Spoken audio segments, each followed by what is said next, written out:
Hello!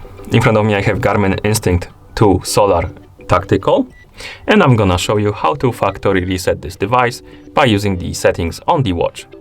Before we start, a quick disclaimer: if you want to factory reset your watch, make sure that the battery level on your watch is at least above 30%, because if the battery dies during the resetting process, it might damage your device. Okay, let's continue with the reset. So, first thing we need to do is we need to press and hold the menu button to open the menu.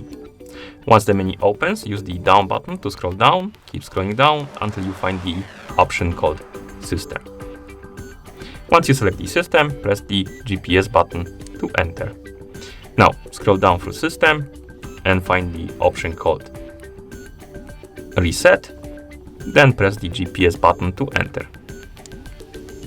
And here we have two options: reset default settings and delete data and reset settings.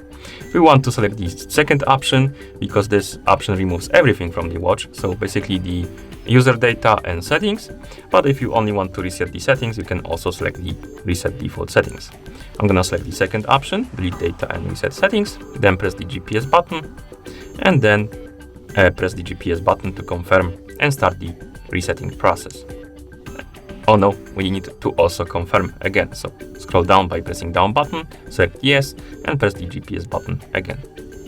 And now the resetting process is it started, and let's wait until it's complete. Okay, this took a while, but once it's done, you should see the list of languages on the screen. This means that the factory reset is complete. Thank you for watching. If you found this video helpful, please consider subscribing to our channel and leaving the like on the video.